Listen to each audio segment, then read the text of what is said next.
Hello बच्चों, कैसे हैं आप सब। आशा करती हूँ आप सब अच्छे होंगे। बच्चों, आज मैं आपके लिए एक नया पाठ लाई हूँ, प्रक्षेपास्त्र।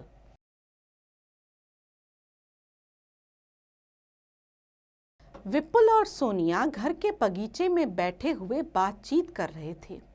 सोनिया बोली, भैया आपको मालूम है हमारे प्रसिद्ध वैज्ञानिक डॉक्टर APJ अब्दुल कलाम को भारत रत्न सम्मान प्रदान करने के साथ साथ पूरे देश का वैज्ञानिक सलाहकार भी बनाया गया है। डॉक्टर कलाम भारत के भूतपूर्व राष्ट्रपति हैं। उनका पूरा नाम है डॉक्टर अबुल पकीरी जैनुल आबिदीनी अब्दुल कलाम। विपुल ने जवाब दिया, हाँ सोनिया, मुझे मालूम है।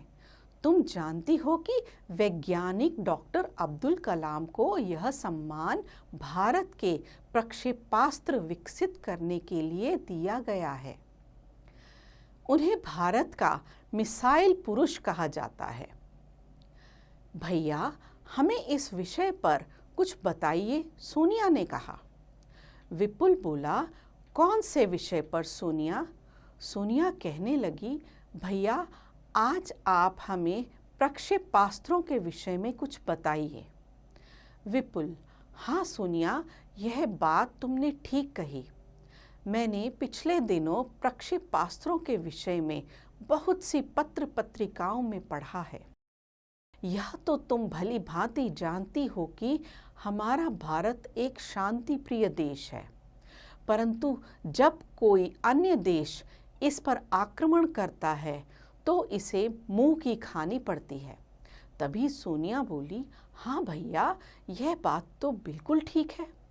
जब कोई हम पर हमला करेगा तब उसको जवाब देना ही पड़ेगा। विपुल ने प्रश्न किया, सोनिया, क्या तुम जानती हो कि अस्त्र और शस्त्र किसे कहते हैं?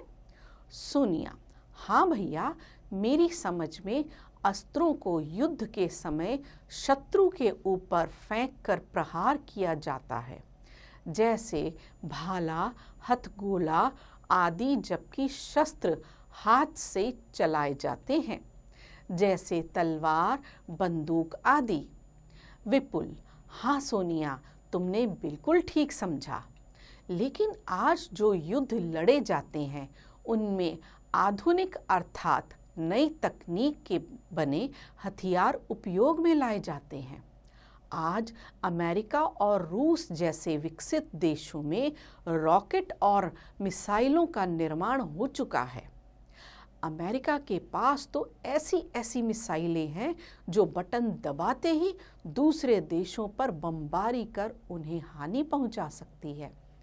भैया, आतिशबाजी के रूप में आप भी तो दीपावली पर रॉकेट चलाते हैं, सोनिया बोली। विपुल, हाँ सोनिया, आतिशबाजी के रॉकेट तो हवा में उड़कर नीचे गिर जाते हैं, लेकिन लड़ाई में काम आने वाले रॉकेट बम गिराने का काम करते हैं। हाँ, तो हम लोग मिसाइलों की चर्चा कर रहे थे। मिसाइलें लड़ाई के समय एक स्थान पर बैठे बैठे काम आती हैं। इनके द्वारा एक निश्चित दूरी तक शत्रु की सेना पर वार किया जा सकता है। तभी सोनिया कहने लगी, भैया, तोपों से भी तो गोलीबारी की जाती है। विपुल, हाँ, तोपों से भी गोले फेंके जाते हैं, मगर ये गोले बहुत कम दूर तक जाते हैं। मिसाइलें ज़्यादा दूर तक मार कर सकती हैं। हमारे देश में तत्कालीन प्रधानमंत्री श्रीमती इंदिरा गांधी ने सन 1983 में प्रक्षेपास्त्रों के निर्माण की एक योजना तैयार करवाई थी। सोनिया, तुम जानती हो, जब हमारे देश का समेकित प्रक्षेपास्त्र कार्यक्रम बना तो दुनिया के तमाम ताकतवर देशों ने खूब रोड़े अटकाए, मगर हमारे वैज्ञानिकों ने पूरी लगन और निष्ठा से प्रक्षेपास्त्र तैयार करने में सफलता प्राप्त की। विपुल की यह बात सुनकर सोनिया बोल उठी, भैया इसका मतलब तो यह हुआ कि प्रक्षेपास्त्रों का निर्माण हम लोगों ने अपने बल पर किया है। विपुल, हाँ बहन, रूस और अमेरिका जैसे देशों ने भी हमें कोई सहायता नहीं दी। हमारे वैज्ञानिकों ने डॉक्टर अब्दुल कलाम के निर्देशन में जो प्रक्षेपास्त्र बनाए उनकी पूरी तकनीक स्वदेशी है। इनकी संरचना और कलपुर्जे भी हमारे देश में ही बने हैं। भैया, एक बात समझ में नहीं आई, इन प्रक्षेपास्त्रों का निर्माण जरूरी क्यों? इनको बनाने में काफी खर्चा भी आता होगा, सोनिया ने पूछा। विपुल, हाँ सोनिया, आजकल लड़ाई का तरीका एकदम बदल गया है। पुराने समय में जो युद्ध लड़े जाते थे उनमें धनुष, बाण और तलवारों का प्रयोग होता था। अब तो तमाम तरह के आधुनिक हथियार युद्ध के समय काम पे लाए जाते हैं।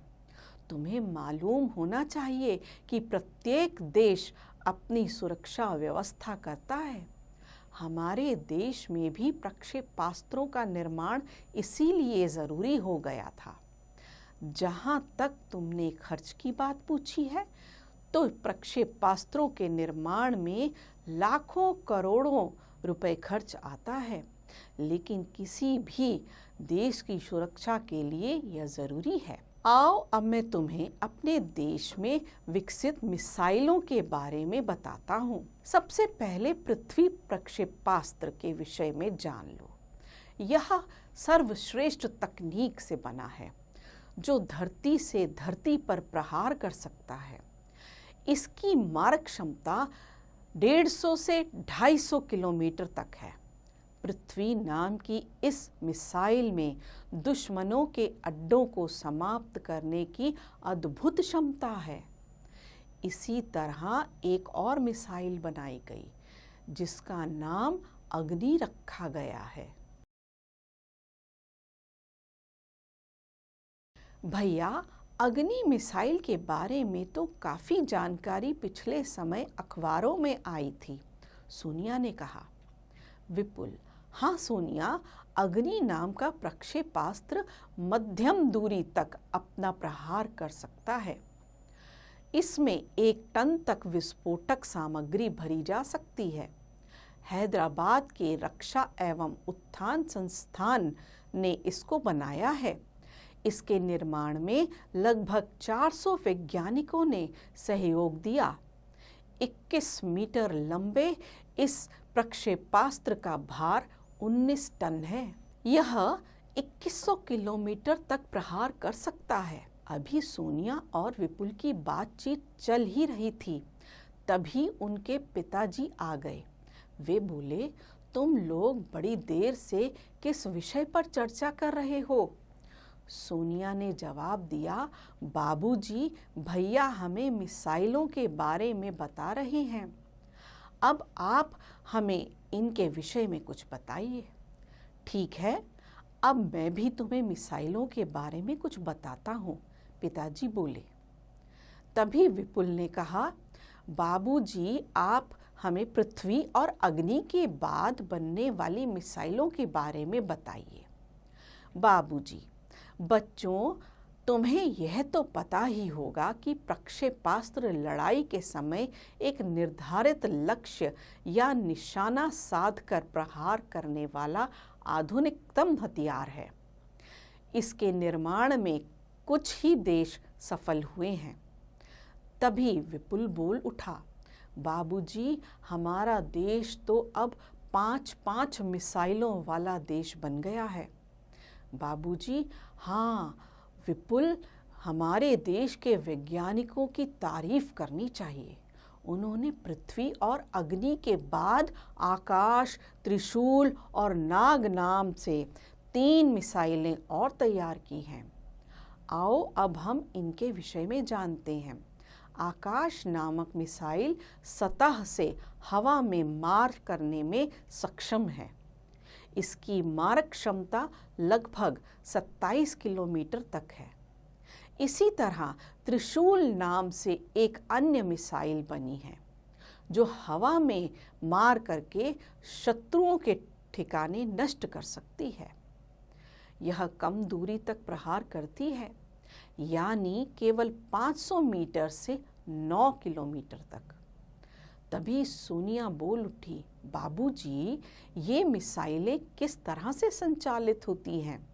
बाबूजी, ये सभी मिसाइलें विशेष प्रकार के ईंधन भरने पर ही काम करने लायक बनती हैं। अब मैं एक ऐसे प्रक्षेपास्त्र के विषय में बता रहा हूँ जिसका नाम नाग, कोबरा रखा गया है। नाग प्रक्षेपास्त्र के प्रहार की क्षमता मात्र 6 किलोमीटर है। इसके द्वारा बड़े बड़े टैंकों को भेदा जा सकता है। बच्चों, इन प्रक्षेपास्त्रों को विकसित करने से हमारा भारतवर्ष रक्षा संबंधी मामले में काफ़ी आत्मनिर्भर हो गया है। सबसे प्रमुख बात है कि इन सबको पूरी तरह हमारे वैज्ञानिकों ने ही बनाया है और इन प्रक्षेपास्त्रों के बन जाने से हमारी सेनाओं का मनोबल बढ़ गया है। अच्छा सोनिया और विपुल, अब तो तुम लोग प्रक्षेपास्त्रों के विषय में काफ़ी कुछ जान चुके हो। मुझे भी अपने विद्यालय जाना है और तुम्हारे विद्यालय का समय भी हो रहा है। तुम दोनों विद्यालय जाने की तैयारी करो। तो बच्चों, कैसा लगा ये पाठ? जानकारी काफ़ी है इसमें। आशा करती हूँ आप सबको अच्छा लगा होगा। आप इसे स्वयं भी पढ़ें और अभ्यास भी करें।